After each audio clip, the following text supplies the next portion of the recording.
Ahora, en el capítulo 7, verso 12 de Hebreos, tenemos una expresión que la vamos a rescatar ahora. Dice así, Hebreos 7:12. Porque cambiado el sacerdocio necesario es que haya también cambio de ley. Ya hemos visto que el sacerdocio se cambió, fue cambiado por uno mejor, por uno definitivo. Pero fíjense lo que trae consigo el cambio del sacerdocio. Trae consigo un cambio de ley. Entonces, la importancia del nuevo sacerdote, no solamente al presentarse él, sino y presentarse con su propia sangre, sino que también trae consigo un cambio absoluto de todos los paradigmas del Antiguo Testamento. Todo el andamiaje judío cae absolutamente. Por eso cuando el autor de Hebreos escribe esta epístola, está hablando de un nuevo tiempo, está hablando de un nuevo paradigma. Y obviamente los judíos que en ese tiempo leyeron esta epístola probablemente no entendían nada lo que se decía en esta epístola y probablemente atacaron a su autor de ser un sacrílego, un blasfemo. Sin embargo, estas palabras, cambiado el sacerdocio necesario es que haya también cambio de ley, significa un terremoto grado 10 a todo el sistema judaico. En este mismo capítulo, en el versículo 22, dice, por tanto Jesús es hecho fiador de un mejor pacto. Y aquí la palabra pacto tiene que ver también como un sinónimo de ley. El antiguo pacto, el nuevo pacto. Y en Hebreos 8, versículo 6, dice, pero ahora tanto mejor ministerio es el suyo, ministerio sacerdotal, cuanto es mediador de un mejor pacto, establecido sobre mejores promesas. Porque si aquel primero hubiera sido sin defecto, ciertamente no se hubiera procurado lugar para el segundo. ¿Y cuál era el problema del primero? ¿Cuál era el defecto? El que no podía limpiar la conciencia del oferente. Era una limpieza parcial e insuficiente, solamente de aspectos externos, pero que no lograban reconciliar al hombre plenamente con Dios. Y aquí viene, en esta pequeña cita del profeta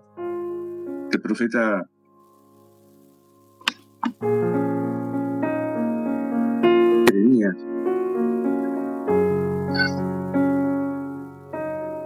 las maravillas del nuevo pacto. Y aquí vienen días, dice el Señor, en que estableceré con la casa de Israel y la casa de Judá un nuevo pacto. No como el pacto que hice con sus padres el día que los tomé de la mano para sacarlos de la tierra de Egipto, porque ellos no permanecieron en mi pacto, y yo me desentendí de ellos, dice el Señor. No permanecieron en mi pacto. Queridos hermanos, ustedes podrán entender lo que significa un pacto. El pacto es un acuerdo hecho en igualdad de condiciones, en que cualquiera de las dos partes puede alterar. Cuando En el Antiguo Testamento, Dios entregó su ley, sus mandamientos. Entonces, la contraparte del pacto eran los judíos, los israelitas. Y ellos se comprometieron a cuidar y a guardar el pacto, a obedecer los mandamientos. Ellos se pusieron a la misma altura de Dios. Tú nos demandas estas cosas, nosotros nos comprometemos a guardarlas. Ese fue el pacto antiguo. Era el pacto tal como se entiende comúnmente en los negocios, en los acuerdos entre personas. Si una de las dos partes falla, entonces el pacto queda invalidado. Y cuando Israel recibe la ley, recibe los mandamientos de Dios, hay en Éxodo algunos versículos que nos muestran cuál fue la actitud de ellos frente a estas demandas de Dios. Y quiero invitarlos a que revisemos rápidamente eso para entender por qué este pacto antiguo, en palabras del profeta, por qué el Señor después le dice, ellos no permanecieron en mi pacto. Veamos primero Éxodo 19.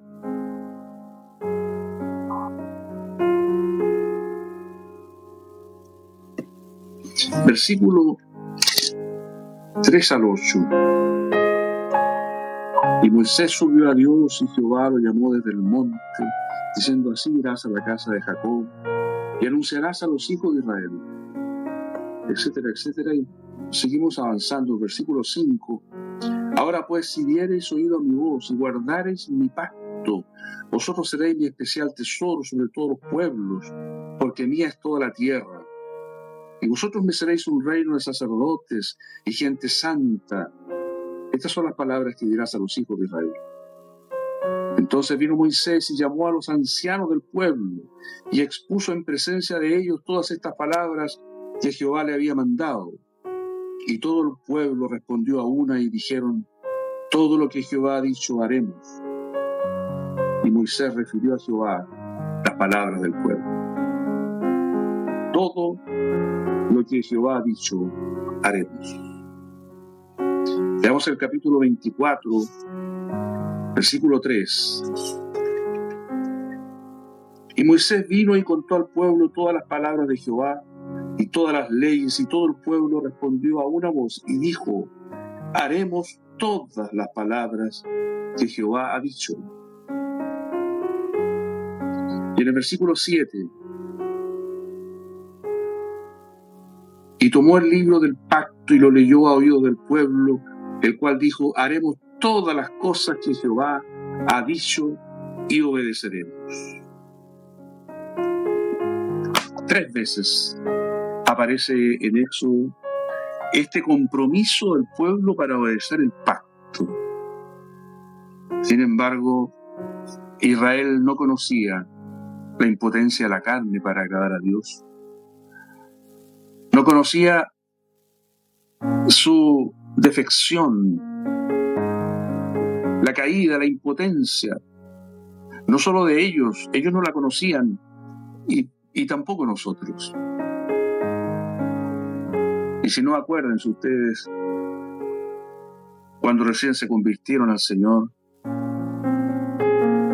estaban tan contentos, tan agradados, tan felices de haber sido salvados, que seguramente le hicieron promesas al Señor. Obedecer su palabra, no desviarse, no enredarse en las cosas del mundo, etcétera, etcétera. Probablemente por un tiempo estuvo todo bien. Sin embargo, al poco andar, ustedes pudieron comprobar, todos hemos podido comprobar, la insuficiencia de nuestras fuerzas, la inutilidad de nuestros recursos. Entonces, lo mismo que el Señor le dijo a Israel: ellos no permanecieron en mi pacto y yo me desentendí. Es lo que el Señor ha tenido que decirnos a nosotros. Si es que nosotros asumimos la actitud de Israel, de comprometernos y de sentirnos capaces de observar sus mandamientos. Sin embargo, ¿qué es lo que ha hecho el Señor ahora? Porque este pacto es superior al anterior.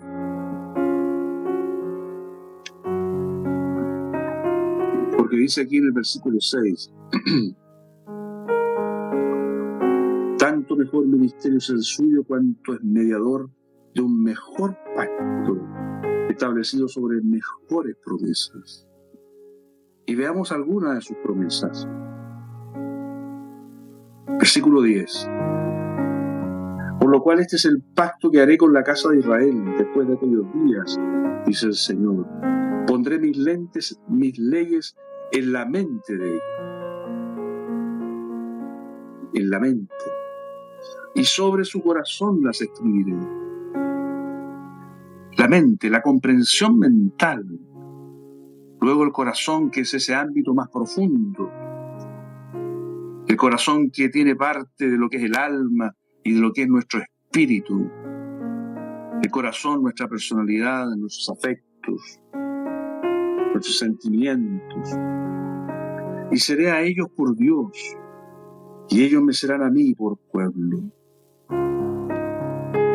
Y ninguno enseñará a su prójimo, ni ninguno a su hermano diciendo: conoce al Señor, porque todos me conocerán, desde el menor hasta el mayor de ellos. Este conocimiento no se trata de conocer la ley, los mandamientos, no se trata de conocer el ritual. Todos me conocerán, desde el menor hasta el mayor de ellos. ¿Recuerdan cómo comenzamos esta serie de mensajes sobre los misterios de Dios? No se alabe el sabio en su sabiduría, no se alabe el valiente en su fuerza, ni el rico en su riqueza, sino alabes en esto el que se hubiere de alabar, en entenderme y conocerme, porque yo soy Dios. Jeremías capítulo 9.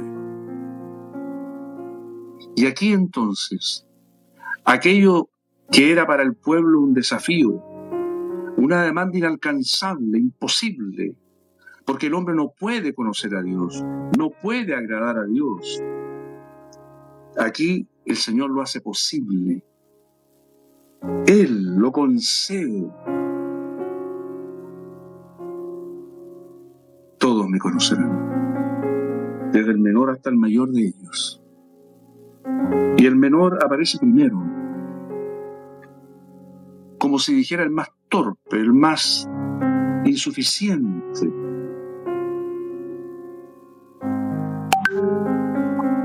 Porque seré propicio a sus injusticias.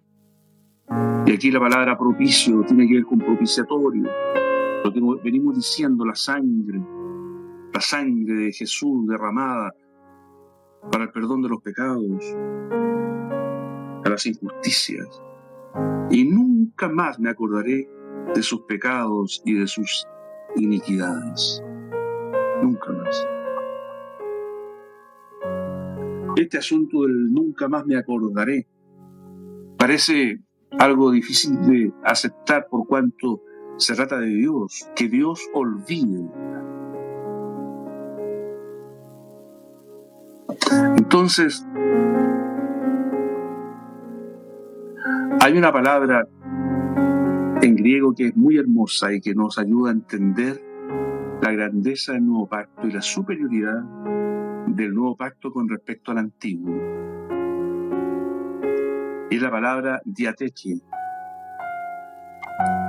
En el Nuevo Testamento se usa la palabra diateque, a diferencia del sunteque. El sunteque es este pacto de dos partes en igualdad de condiciones, como el pacto antiguo. Si falla una, entonces el pacto se invalida. Pero el pacto que estamos describiendo a la luz de Jeremías aquí es un diateque, que es la palabra significa pacto, pero también significa testamento. Y que en este caso no es que el hombre dependa no es que Dios dependa o espere algo del hombre y que el hombre deba hacer algo para cumplir su parte del pacto, sino que en este caso se trata de un pacto, por decir así, unilateral, en que las condiciones de este pacto, de este testamento, son dados por una persona, en este caso Dios, y aceptadas por la otra, que no puede alterarlos o alterarlas. Así como ningún heredero puede modificar un testamento, así tampoco nadie puede alterar las condiciones del nuevo pacto. No entramos en relación con Dios en este nuevo pacto por derecho propio, ni según nuestras estipulaciones o condiciones, sino por la iniciativa y la gracia de Dios. Entonces, vean ustedes, no un sunteque de dos partes en igualdad de condiciones, sino un diateque en que hay una parte que lo entrega todo, que lo da todo, y la otra parte que lo recibe simplemente. Como un heredero recibe una herencia. Por eso en Hebreos, en las Biblias Reina Valera, se dice, por ejemplo aquí, en el capítulo 10, versículo 15, dice abajo, y en el versículo 16, dice, la misma palabra griega significa tanto pacto como testamento. Y esta es diateque. Entonces, queridos hermanos y hermanas, no hay ningún mérito, ninguna condición que nosotros debamos cumplir, sino que todo está dado, está hecho por Dios en Cristo Jesús. ¿Podemos ver la hermosura? El cambio de sacerdocio trae cambio de ley. El cambio de pacto. Nunca más me acordaré de sus pecados y de sus iniquidades. Hay un escritor cristiano que se llama F.B. Meyer, que lo explica de esta manera tan hermosa. Voy a permitirme leer un par de párrafos. Nunca más me acordaré de sus pecados y de sus iniquidades. Como se olvida una partitura cuando se borra una zapa, así será el pecado borrado de la memoria de Dios, olvidado como una deuda pagada hace años, como una piedra caída en las profundidades del océano, como una nube absorbida por el calor del verano, al desvanecerse en el azul del cielo. También, como los hermanos de José, en su último acercamiento a José, descubrieron que la ofensa que ellos le infligieron había desaparecido por completo del pensamiento de su hermano. Y José lloró cuando ellos le hablaron. De la misma manera, Dios deja de considerar nuestros pecados y se aflige. Y ve qué hermoso esto. Y se aflige si no creemos en la minuciosidad de su abundante perdón.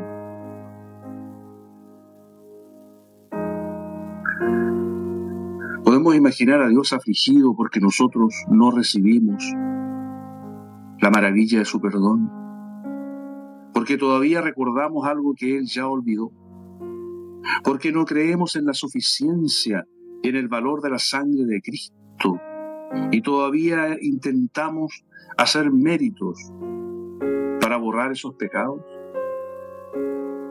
Tenemos que ser suficientemente humildes para darnos cuenta que no podemos y que no podríamos jamás, aunque amontonáramos todas nuestras buenas obras, todos nuestros méritos, jamás podríamos borrar nuestra cuenta oscura y negra de pecados. Pero tenemos que aceptar y creer y aún regocijarnos y publicar el poder de la bendita sangre, todo suficiente para el perdón de nuestros pecados, y el ministerio de Jesús como sumo sacerdote, todo suficiente, permanente, eterno, que es capaz de socorrer hasta lo sumo a todos aquellos que se acercan a Él con clamor y lágrimas, con temor reverente, para alcanzar gracia y oportuno socorro en este trono de gracia, que aún no es un trono de juicio.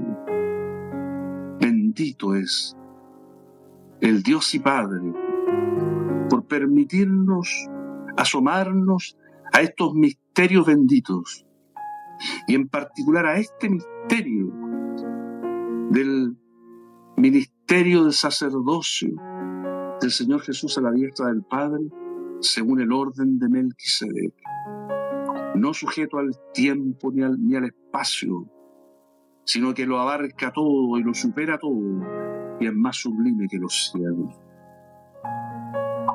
Rogamos al Señor que nos abra los ojos del entendimiento, que no recurramos a nuestra capacidad de comprensión o a nuestra inteligencia o perspicacia, sino que dejemos que el Espíritu Santo nos alumbre, nos aclare y nos permita disfrutar hoy día de las maravillas de su obra perfecta. Queridos hermanos y hermanas, ¿no es precioso nuestro Señor? ¿No es digno de toda gloria y de alabanza, de toda gratitud?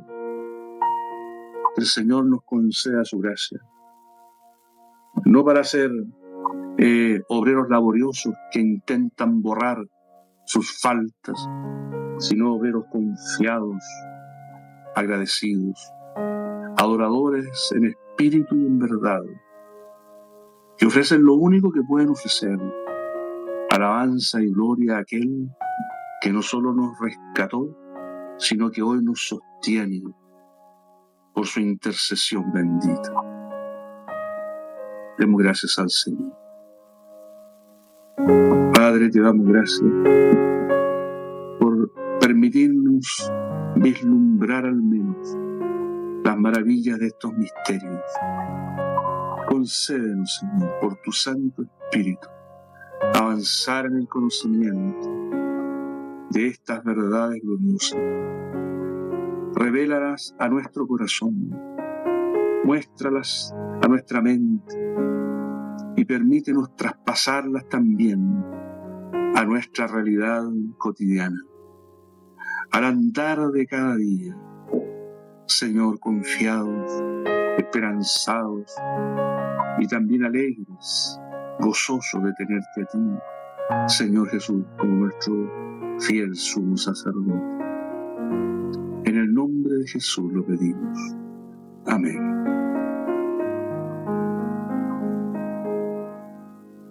Amén. Gracias, Señor, por tu palabra preciosa. Amén. Porque tal sumo sacerdote nos convenía, santo, inocente, sin mancha, apartado de los pecadores y hecho más sublime que los cielos, que no tiene necesidad cada día, como aquellos sumos sacerdotes, de ofrecer primero sacrificios por sus propios pecados y luego por los del pueblo, porque esto lo hizo una vez para siempre, ofreciéndose a sí mismo. Porque la ley constituye sumos sacerdotes a débiles hombres, pero la palabra del juramento, posterior a la ley, al Hijo, hecho perfecto para siempre. Amén. Qué precioso es el Señor, hermano, poder ver Ver al Señor en este ministerio sacerdotal, que como decíamos al principio, poco se habla quizás de esto, pero es algo tan glorioso, hermano, es tan precioso poder vislumbrar un poco la gloria del Señor a través de este servicio sacerdotal, el cual nos beneficia directamente a nosotros. Amén. Claramente somos directos beneficiarios, porque de lo contrario, si Él no estuviera allí intercediendo por nosotros, si Él no fuera ese sacerdote, como se describía allí, compasivo, paciente, ¿cierto? Si Él no tuviera esa compasión que tuvo ese buen samaritano, y nos tipifica también el hecho de que el antiguo pacto, que está tipificado ahí en esa parábola también, en esos levitas, en esos sacerdotes que pasaron, ¿cierto? Por el lado de ese hombre que estaba herido, agonizando en el suelo, y pasaron de largo, lo vieron y hicieron caso omiso de su presencia. Ese es el antiguo pacto, que era imperfecto, por lo tanto tuvo que venir este nuevo pacto y tuvo que venir este buen samaritano para compadecerse de nosotros.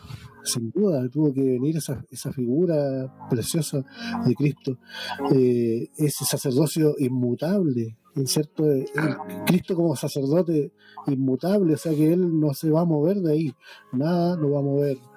Ese es su lugar que Él se ganó por sus propios méritos, y el Señor lo puso en ese lugar y le dio este sacerdocio que es eterno, que es inmutable. Él es nuestro Salvador perpetuo, y como decía la palabra, tampoco ya no vamos a ser transferidos de ninguna manera a otro abogado, a otro sacerdote, sino que Él es sacerdote para siempre, según el orden de Melquisedec, y es un sacerdocio perpetuo. Con una sola ofrenda hizo perfectos a los santificados para siempre, dice. Y hoy tenemos, hermanos, la libertad, y esto es algo, es tan maravilloso poder ver que hoy día podemos entrar a ese lugar santísimo, al lugar más santo, donde solamente una vez al año podía entrar un solo hombre, y hoy día ese velo se rasgó y está abierto ese lugar para que tú y yo, tan solo por la fe en Jesucristo, porque aquí también tenemos que recalcar, y lo decimos siempre, no hay un mérito alguno de parte nuestra. Hay un hermano que dice que nuestro único aporte a nuestra salvación fueron nuestros pecados.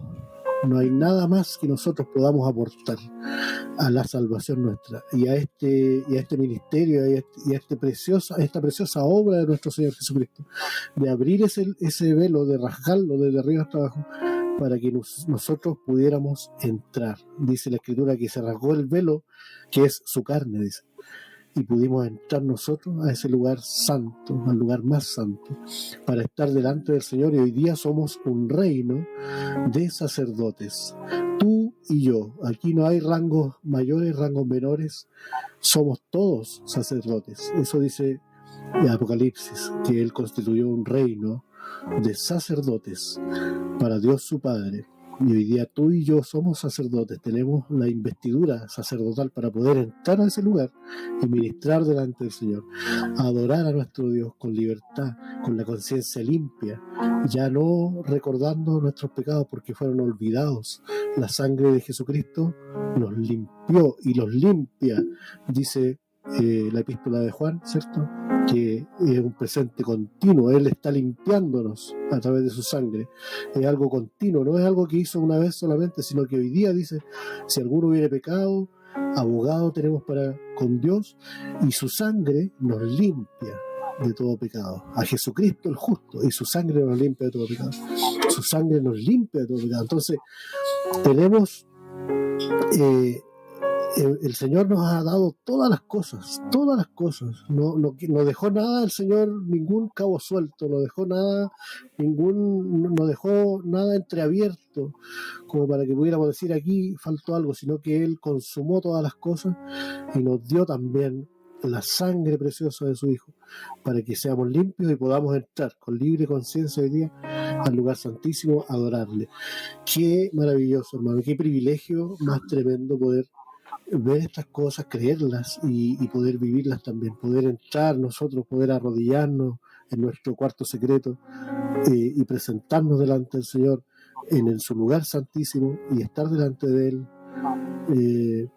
Es algo que ni siquiera el mismo Moisés, ¿cierto?, tuvo ese privilegio que hoy día nosotros tenemos de poder estar delante del Señor de una manera completamente sin ningún temor, como dice ahí Hebreos, confiadamente nos acercamos, confiadamente, con plena certidumbre de fe, sin ningún temor de que vamos a ser rechazados, porque no es por nuestros méritos, sino que hay una sangre que nos cubre y que nos limpia y que nos hace aceptos delante del Padre en Cristo Jesús. Así que si alguno está en Cristo, nueva criatura es. Las cosas viejas pasaron y aquí son todas hechas nuevas. Somos nuevas criaturas en Cristo y tenemos libre acceso al lugar santísimo. Qué precioso, hermano. Hay tantas cosas que pudiéramos desglosar de esta palabra, pero nos quedamos con esto en el corazón, lo guardamos, lo atesoramos y le pedimos al Señor que por favor podamos atesorar esta palabra y de alguna manera seguir viniendo sobre ella y seguir meditando en ella, porque sin duda es maravilloso este ministerio sacerdotal de nuestro Señor.